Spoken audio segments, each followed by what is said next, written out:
Hey guys, know what this is? I bet you do. I bet you've probably tied it 100 times already.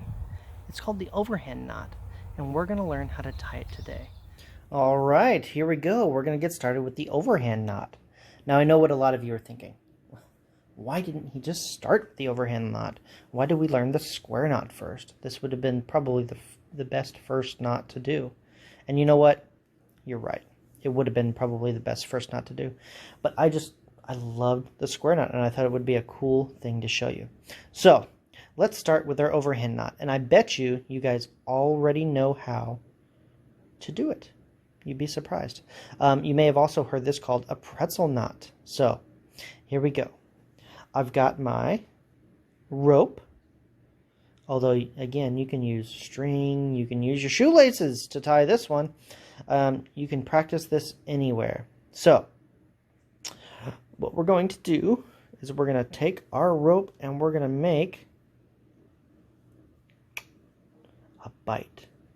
Remember, we talked about a bite during our last video, what a bite is. But what does it also look like? It looks like that X that we kind of created with our bowline and with a lot of our other knots, right? So that's what we want to do. So we've created our X. We want to go ahead and with our pointer finger, put our pointer finger on the bottom of the X. Put our thumb on the top of the X and just hold that there. Hold that there like we always have before. And you want to take this, remember your bunny? We're going to take our bunny and we're just going to go in the hole here. In the hole. And then we're going to grab it and then we're just going to pull. And that's it. That is the overhand knot. How simple is that? Simple and fun, and you can just tie this all day long to keep yourself busy during this time. Just keep tying that overhand knot. Now, why does some people call it a pretzel knot? Well, let me untie it a little bit and I'll show you. Some people call it a pretzel knot because it looks kind of like a pretzel. Except there's no salt on it, and I don't see anything around to dip it in, but that's okay. It still makes me hungry anyway. But let's go ahead and pull that again. There we go. And here's why this knot is so great. You don't have to just tie this. You can do different variations of this. Let me go ahead and untie this. You can create a bite in your rope. So again, that bite, just turn your rope end over end like that. And just hold that end. And I'll show you this. Watch this. We're going to tie that pretzel knot again. And do it just like we did before. So, under and through. And this is still the pretzel knot, the overhand knot, whatever you prefer to call it. But we've created a bite in our rope. Look at that. And that's very useful for many different things. So look at that. Just knowing this one knot, you've already kind of tied two separate things.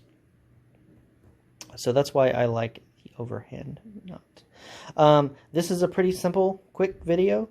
Not much more to it than that. Let me go ahead and show you it one more time. So we're going to untie it. And we're going to make a loop. Now, I know that when I just tied the other one, I kind of went in instead of, or I kind of came out instead of went in. So the cool thing about this is, see how my end right here is under? I can go in and pull it. Well, I can do it the other way too. So remember we did this. And we go. So we went this way the first time and we went in. Okay. But this time we'll do it the other way. Watch. Bam.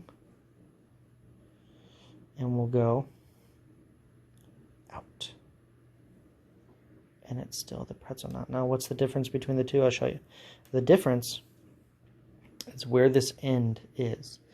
If the end is behind, like here, see how this end is behind this one, then you gotta go through. If the end is on top here, see it's on top, then you have to come out. But there you go, guys. There's our pretzel knot. There's our overhand knot.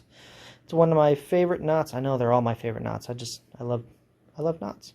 So that's it, guys. Stay scouting. I miss you, and I'll see you later.